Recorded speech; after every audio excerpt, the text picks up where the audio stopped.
Olá, bem-vindo você que nos acompanha. O texto sobre o qual vamos refletir hoje é tirado do livro de Tobias, capítulo 2, versículos de 9 a 14. Você já leu o livro de Tobias? Não? Então não saia daí, que eu gostaria de apresentar para você uma novela chamada Tobias.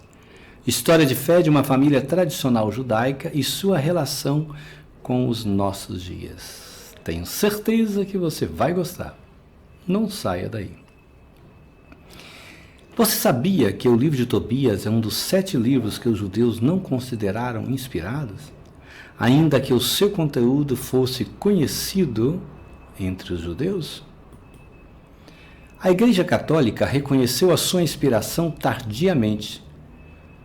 Daí que ele é chamado de deuterocanônico, isto é, pertencente à segunda lista de livros inspirados, juntamente com Judite, Sabedoria, Eclesiastes, Baruque e 1 e 2 Macabeus.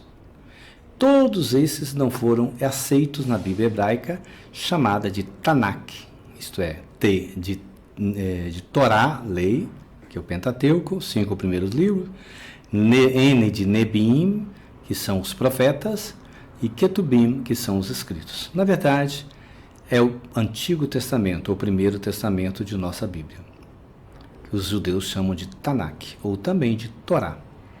Os evangélicos também não têm esses livros em suas Bíblias, porque o monge agostiniano Martinho Lutero, que viveu entre 1483 e 1546, com a Reforma Protestante iniciada por ele, preferiu retomar a lista curta de livros inspirados dos judeus, isto é, sem esses 7 livros. Para guardar na memória o nome desses livros, use a nomenclatura que aí está na sua tela. Tojusa, de Tobias, Judite e Sabedoria, Eclobarmach, Eclesiástico, Baruque, 1 e 2 Macabeus. Fácil, não? Dito isto, passemos ao conteúdo do livro de Tobias, de modo que possamos compreender a passagem de Tobias 2, 9 a 14. O livro de Tobias narra a história de uma família judia da tribo de Neftali que estava exilada em Nínive, onde fica Nínive, na região da Mesopotâmia, atual Iraque, Kuwait e Síria. Tobit, o pai, e Ana, a esposa, e o filho Tobias são as personagens principais dessa novela sapiencial. Tobit era um judeu piedoso que mantinha os costumes da religião judaica, mesmo distante de sua pátria. No exílio, ele fica cego por causa de excrementos de pardais, quando ele deita numa região da casa, e esses pardais, então, defecam e caíram as suas fezes nos seus olhos, os seus excrementos. O próprio Tobit, na abertura do livro, fala de suas atitudes como exemplar judeu, que dava esmola aos compatriotas, oferecia sacrifício, praticava a justiça, fazia peregrinação a Jerusalém, cumpria o sagrado dever de dar sepultura aos mortos, pagava o dízimo, não comia comidas impuras, só comidas kosher, como fazem os judeus ainda hoje. Seu filho Tobias, quando viaja a pedido do pai para receber a dívida de um parente que também estava no exílio, se apaixona pela prima de nome Sara, vindo a contrair matrimônio com ela. Sara, interessante, já tinha sido casada 7 vezes, mas um demônio de nome Asmodeu matava seus maridos antes mesmo das núpcias. O companheiro de viagem de Tobias chamava-se Azaria, mas ele era o anjo Rafael disfarçado. E olha que interessante, o que significa Rafael? Deus cura. Durante a viagem, Tobias foi mordido por um peixe.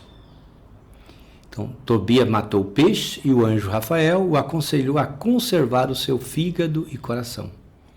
O desenvolvimento da trama até o casamento de Tobias com Sara é regado de detalhes novelísticos interessantes.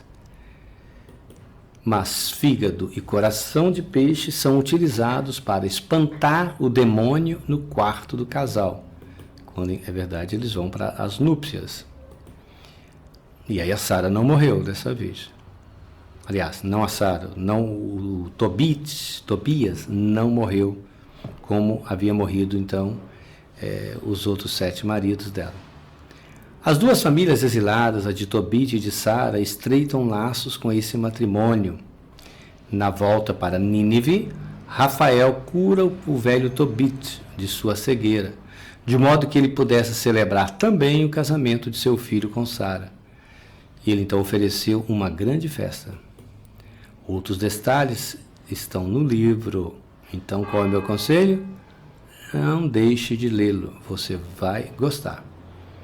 Conforme o relato de Tobias 2, 9 a 14, a piedade de Tobit era tão grande que ele, já cego, não acreditou na sua mulher quando ela chegou em casa com um cabrito doado por um dos seus fregueses de roupas finas que ela tecia.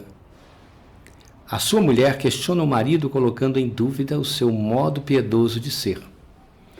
Tobit é comparado a Jó, que também era piedoso. Tinha tudo e perdeu tudo. Está lá no livro de Jó. Já a mulher de Tobit é como a mulher de Jó, que no livro não tem nome. Mas essa, depois de tanto sofrer com o marido, exclamou: ó Jó, persistes ainda em tua integridade?